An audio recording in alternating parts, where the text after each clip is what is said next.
the Healing Through Love podcast with Sharlene Lynch and Rose Davidson. In episode 8, Lunaria Gaia talks about how to be perfectly imperfect. You know, when we're on this journey of moving forward, it's quite frequently a step forward and 2 steps back. How have you managed to handle the setbacks and still have that vision for moving forward? Yeah, great question. I'm going to take a breath to really feel that for you. The answer that's coming through for me, Sharlene, more than anything is that where I am now, I prefer than where I was. So even if I'm 2 steps back, it's better than where I was in the beginning. And I think remembering that, having that reality check almost, even on those hard days, even when it's bad, I look around at my life right now when I may feel crappy about things and I think, my gosh, me 5 years ago would be jealous.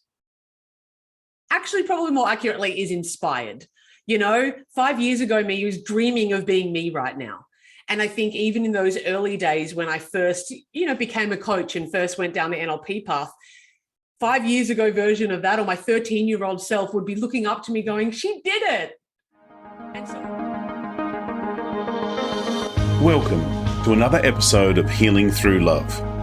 Each week, we share ideas, experiences, and resources to increase the awareness of domestic and family violence and to empower survivors to grow and thrive.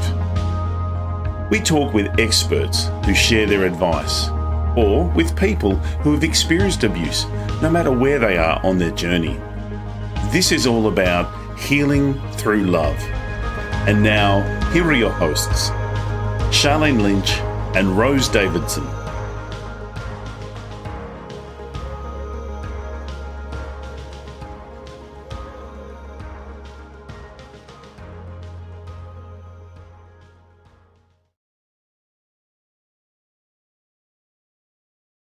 Hello and welcome to the Healing Through Love podcast. I'm your host, Sharlene Lynch from sharlenelynch.com. Healing Through Love is a social enterprise whose vision is to shift awareness on domestic and family violence within the community and support victims and survivors. Our mission to provide family and domestic violence survivor with a soft place to land by offering advice and services available to them and their families. We interview experts and survivors who share their personal stories and offer advice to those who have experienced abuse, no matter where they are on their journey. As well as Healing Through Love podcast, we hold annual pamper days here in Adelaide and also in Tasmania. For survivors of domestic and family violence, local businesses come together and pay it forward by providing their services and resources for the day for free. To these survivors, just think a day spa. It's an amazing indulgent day. And our special guest today is Luna, a keynote speaker and facilitator specializing in inspiring confidence, breaking through mental blocks and self-doubt, and showing you how to be happier and more productive and to be authentically you. She is an international best-selling author.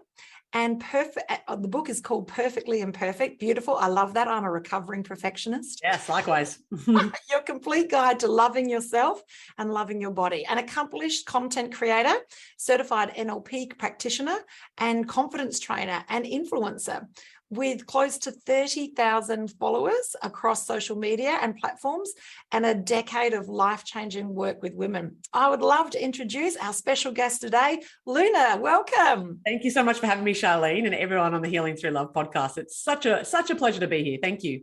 It's such a blessing to be in your proximity. I would wonder if we could start today's communication with a little bit about your story so that our listeners can relate to you. Yeah, of course. You know, for me, you spoke about me being perfectly imperfect, writing that book. For me, it wasn't always like that. I spent a long time with myself, hating myself.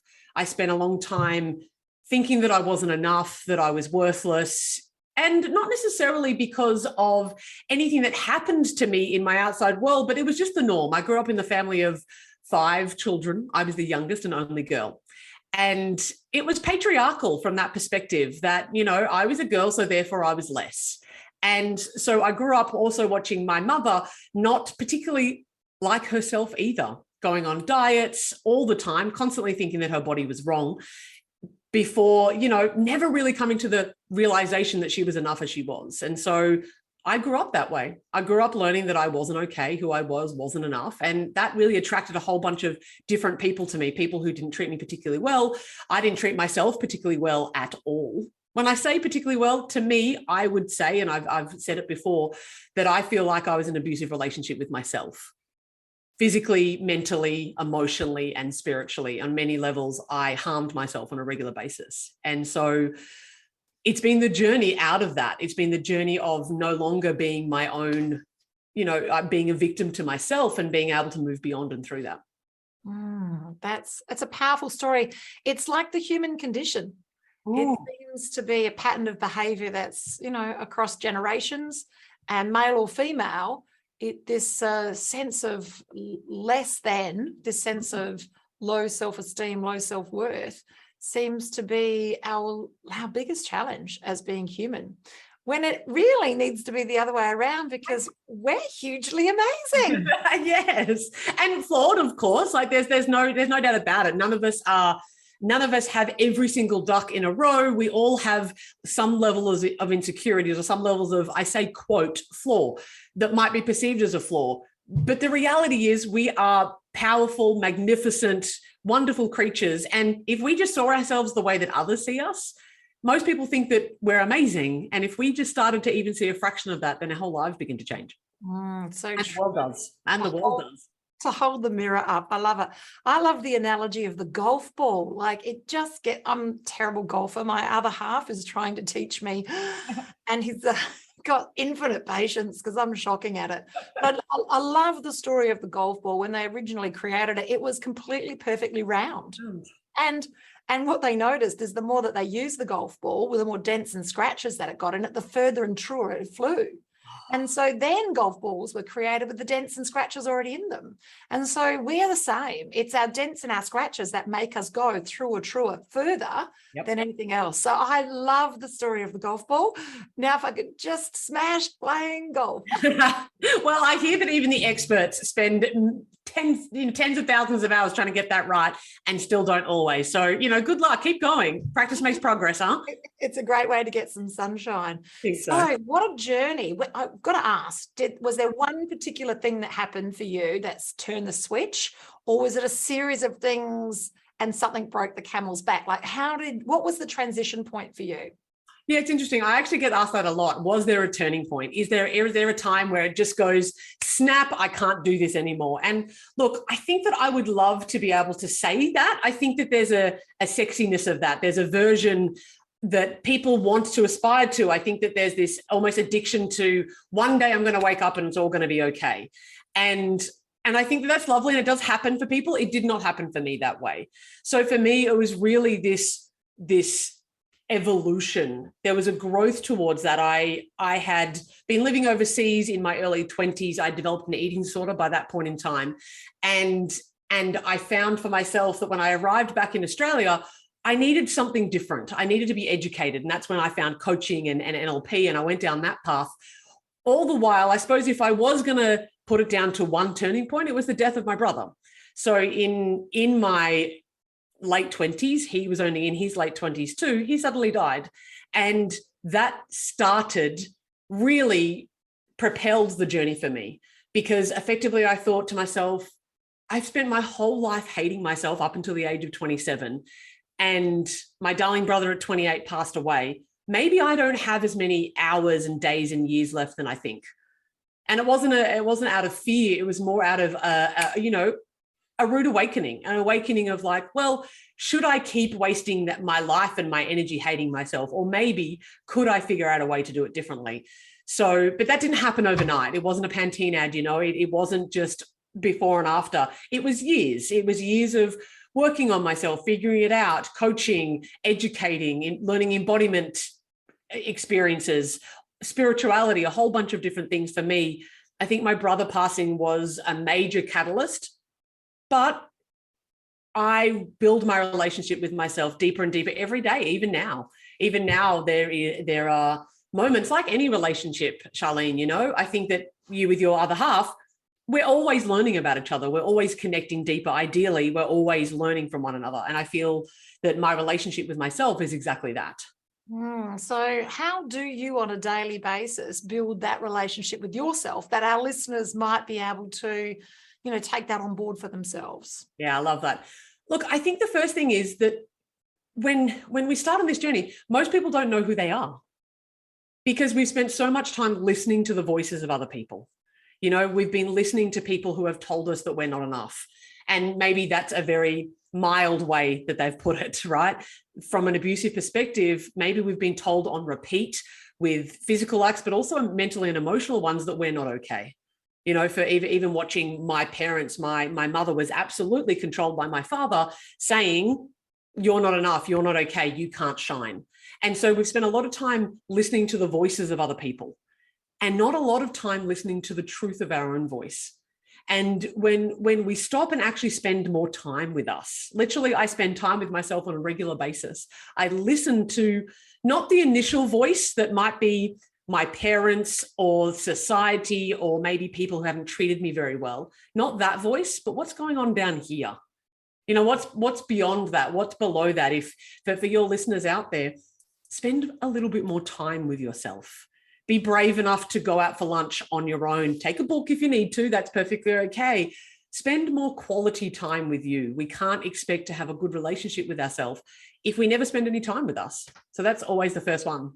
I love it. And where do you sit with journaling and prayer and meditation? Oh, yeah, love it. For me, they are all tools that I use at different stages for different things. I really love the analogy of you can't build a house with just a hammer. You need other tools. We're going to need other tools and other equipment. So I use meditation, I use prayer, I use journaling in the same way that I use yoga or walking or connecting with people like yourself, reading, and also doing my work. So all of it each one of those things that you mentioned, there are tools. So some days I need to journal. Some days I need to dance. I just need to wriggle it out of our body. That's part of the embodiment training that I've experienced myself, is that we spend a lot of time in our heads up here. If we can spend a bit more time in our body and start to just even if everybody just started shaking their backside now, it's pretty difficult to stay unhappy in that one moment. Even you got a smile on your face, we feel a bit silly, and it has the capacity to change the way we're experiencing in the moment. It doesn't take away the pain in general, and we still need to work through that. But for me, I use meditation when I need to bring it down. I use dance when I need to move. I use journaling when it feels like there's too much in me and I need to get it out. In the same way that I may have binged and purged in the past, journaling is like me being able to write it all out and get it out, stream of consciousness. So, and prayer, I think it's something that I do every single day. I'm constantly having a conversation with my creator. I love it. I'm smiling particularly because I'm a professional dancer and I dance for a living. Yes. And what I've managed to do is to bring that belly dancing into my speaking. So I love it. They think it's entertaining that anyone at my age is still dancing. And so I get the audience to belly dance as a pattern interrupt during the performance. So I love it. I think it's a great way to shift our state. Yep. And to get out of our heads and into our body and have that beautiful body awareness. I love it. I think also there that you said about someone at your age still dancing, it's like how absurd to think that this very human primal thing that we do to express, Indigenous cultures have been dancing, tribals dance, that's how they express. And to think that we shouldn't because we've reached a certain age speaks to how much we limit ourselves. I know. So this dance group that I'm in, we're age 50 to about 70. In Australia, it's like an unspoken rule that in public you don't belly dance after 50. And we're like, nah, we're rewriting the rule. Yes. So we're all over 50 and we perform and we love it. We absolutely too, because you're giving an example. You've got other women in their 50s, 60s and 70s going, maybe I can too. I have a woman that she's 78. She just enrolled in a course with me to learn how to do boundaries. And she's never been on Zoom before in her entire life. She's local. So I went to her house, gave her a 30-minute tutorial, and she's joining us. Not only is she, learning about technology, but she's learning how to set boundaries in our late 70s. It's never too late, and we're never too old as far as I'm concerned. It's so true. It's so true. I love it. So when you speak on stage, Mhm. what is it that you're bringing there? So what is the subjects that you're talking about? Is it many and varied, or is there one in particular that you love to share? Yeah, thank you. Look, I think the root of it is always, how do you connect more deeply with you and love what is? That is the root of it. I talk about communication. I talk about boundaries with the course coming up soon. I talk about different subjects, but the root of that is all, how can I love and respect me more? How can I live in a world more authentically and true to myself? Because even if you look at a subject like boundaries, for example, really when we're not setting effective boundaries and allowing people to cross them on a regular basis, mildly, I'm not talking about an abuse situation here, there's no victim blaming around this, is that we are teaching people how to treat us. And that diminishes our self-esteem, because when we say, no, you can't do that, or I don't want you taking me for granted because I'm picking the grandkids up 12 times this week, and they just keep crossing your boundaries, we feel like crap about ourselves. So everything that I do is, how do you come back to living authentically true to you and loving what you are effectively? Oh, I love it. It's so true. And boundaries are important for our own internal growth and also for how other people treat us. I love it. So you run several courses and you've got one that's coming up. I know that it's starting in September. So Yes. Can you share a little bit more with us about that? And will you be running that program again? Yeah, of course. So it's called Babes with Boundaries, and the next one comes up September 1st. So we may have missed, so hello from the past for those of you who are watching afterwards. It's been great. The weather's wonderful. Thanks for having us. So with Babes with Boundaries, to me, it's a real passion of mine that women particularly are overgivers, people pleasers. You know, not all, but many, many women that I experience, we have this nurturing nature about us that gives and gives and gives. And people pleasers, and wants other people to be happy at the sacrifice of our own happiness. And that's tiring. That wears us down. That makes us not feel great about ourselves. Yet we don't really know how to do it differently. So what I've noticed, particularly with my clients and the people that I work with, that they don't want to be assertive because they only ever know how to come up as aggressive or passive. It's they stay quiet, they stay quiet, they stay quiet, they stay quiet until they can't take any more, then they explode. In which case, no one particularly takes them seriously because they've just had an emotional outburst, right? So the pattern starts again, and they're actually losing respect as they go along, and it's making it harder for them to have credibility.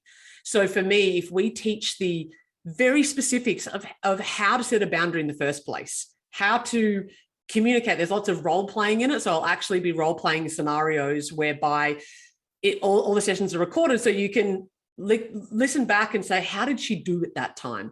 How did I craft that language when the emotions are high, when you know you've been triggered? How do you actually come across effectively and communicate in a way that doesn't diminish your power, but also doesn't diminish the other person either?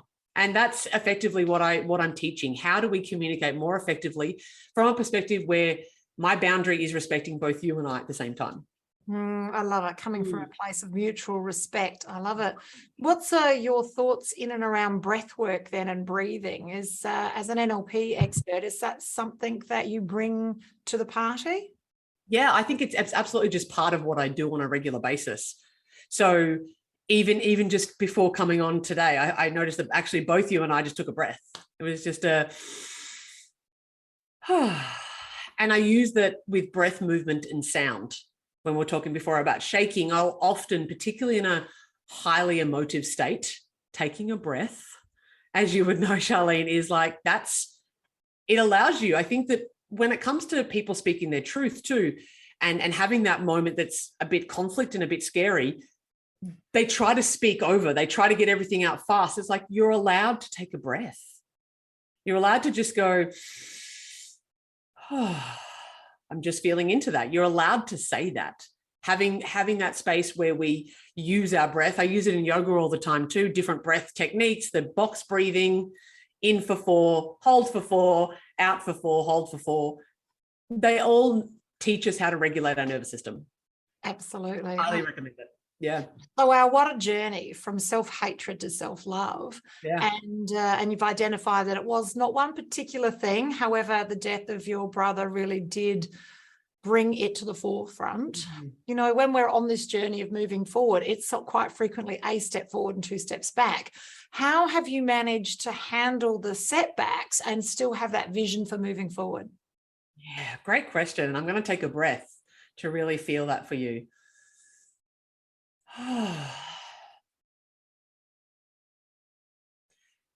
The answer that's coming through for me, Sharlene, more than anything is that where I am now, I prefer than where I was. So even if I'm 2 steps back, it's better than where I was in the beginning. And I think remembering that, having that reality check almost, even on those hard days, even when it's bad, I look around at my life right now when I may feel crappy about things. And I think, my gosh, me 5 years ago would be jealous. Actually, probably more accurately is inspired. 5 years ago, me was dreaming of being me right now. And I think even in those early days when I first, became a coach and first went down the NLP path, 5 years ago version of that, or my 13-year-old self would be looking up to me going, she did it. And so I do it for not only the little girl inside of me, but the little teenager. My 14-year-old self who wanted to be as confident and self-assured as what I am now, even on my worst days, is her dream. So I keep reminding myself of that.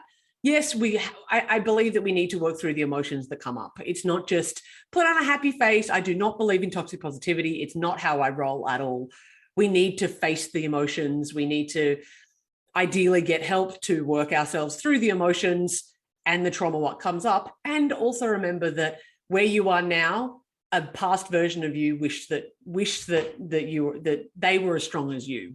I love that answer. And it's truth that when we lean into that gap between where you are and where you want to be, and looking at how far you've come, then every day, every step forward is a better place to be. Yeah. And we can't be beating ourselves up over setbacks. We just need to see the big picture and know that we're moving in the right direction, and love yourself through the journey, because it's a journey. Correct. And I think that what was just dropping in me as you spoke there, it's our relationship to failure.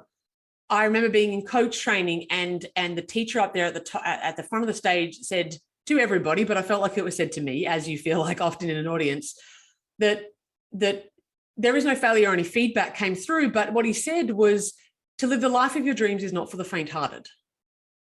And it honestly floored me. I thought, what do you mean? I'd always had this idea that people who are living a fantastic life just got lucky. I honestly believe that. It's how I was brought up. My parents would be like, see, they just got lucky. It wasn't ever associated with work. It wasn't ever associated with, surely they never have a bad day. And what he said to me in that moment, that mentor, that teacher, he said that if you're not failing, you won't succeed. And I thought, what? Like, it totally blew my mind. I honestly, in my early 20s, did not know that you had to fail to succeed.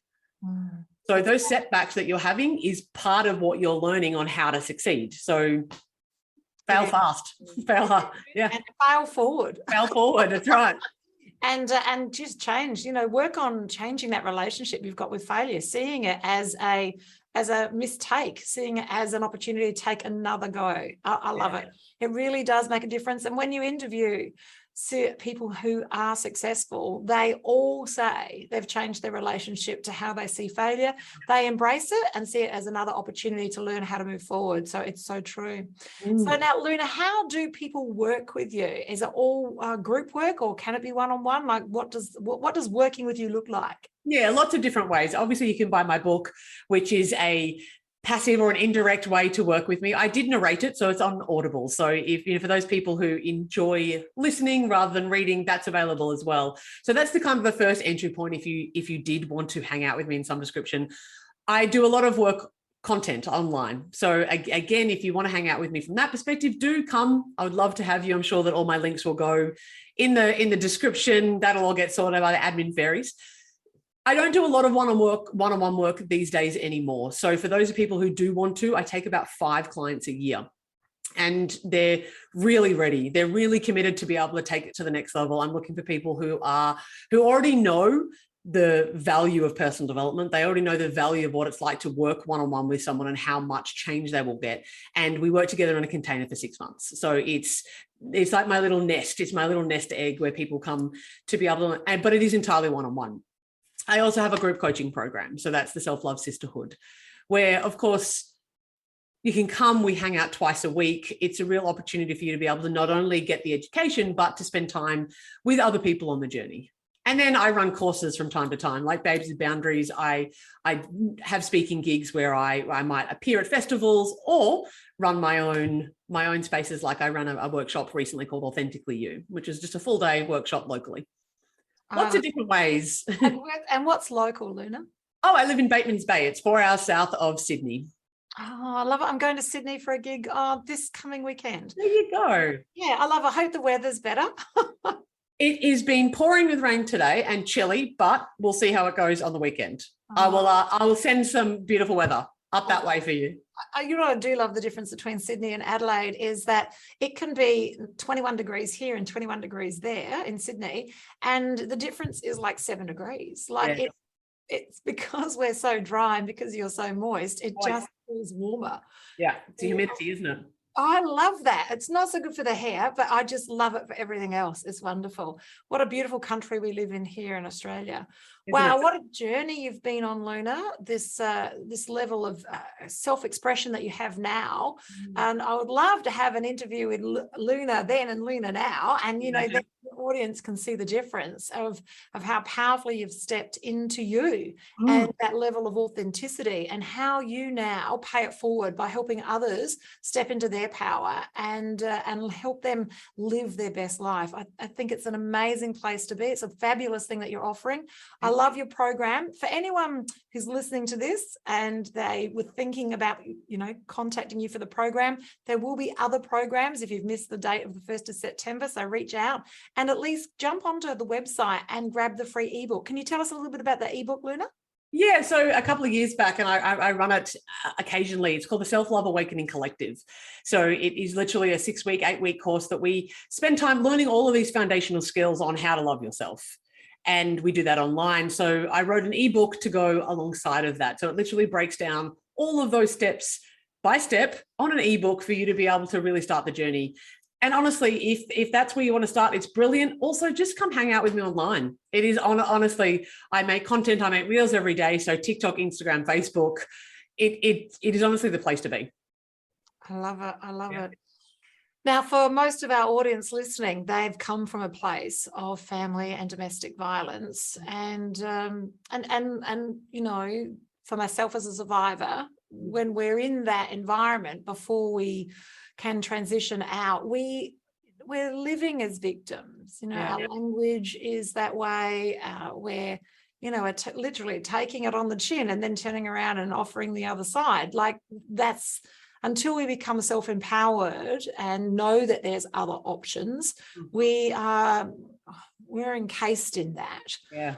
So from that perspective, a lot of the things that we hear you say today are just like so far down the track. Yeah. It's not like it can't resonate with us. Like we work to, we try to, we listen to it, but we just can't see that we're on the same page. Is there some words of advice that you could give us while we're still in this cocoon that can help us move forward? Yeah, look, I think that that's a really great question, because in that space, and look, I'll be frank, I haven't experienced domestic or family violence the way that you've described it. And, you know, I certainly know within myself that the way that I was raised, it was a very aggressive and violent household, but never personally onto me. That's not to say that it wasn't abusive. You know, it's not to say that wasn't happening for myself. I think that when you're in the midst of it, it's very hard to see the forest for the trees. Is that what you're kind of relating to? Is that? Yeah, it is. And the advice that we receive from people who are further down the track, it's unrelatable because it's so far the distance between where we are and where they are. Yeah. We don't even know what first steps to take. Yeah. Look, I think that if, and correct me if this is, again, still too far, because I want to make sure that it really does land in the moment that you're referring to. Because starting question your beliefs, but not from a gaslighting point of view. You know, maybe there's people in abusive situations that have been telling you that you're not okay, or that you're not good enough, or that you're that even through their actions, they're telling you that. Doubt your doubts about yourself. See if there's a possibility of that thought that you have of maybe I deserve this, or I did something wrong, or if I just did it differently next time, maybe all those thoughts that are coming through, I want you to start to doubt those ones and see if maybe there's a different truth that could be there somewhere buried beneath the front that you're seeing up here in your head. Start to doubt your doubts. I love that. Doubt your doubts. I love that. It has been a powerful 30 minutes, Luna. Thank 30 minutes already. Look at that. Yeah, that sure has. Oh, we can talk, girlfriend. So now all of Luna's links to her upcoming courses, and also to the website, so that you can catch that free ebook. Yep. And hang out in Luna's proximity and check out her content. You'll love it. Will be loaded here on the description and also in the show notes. It's been a privilege and a pleasure to spend quality time with you. And thank you. Can we say goodbye to the audience now? See everybody. Thanks for having me. Appreciate it. Bye for now. Bye. Thank you for joining us for this episode of Healing Through Love. You can get further resources, see the show notes, or simply reach out to us via our website at htlaustralia.org. Thanks so much for joining us, and we look forward to your company next time on the Healing Through Love podcast.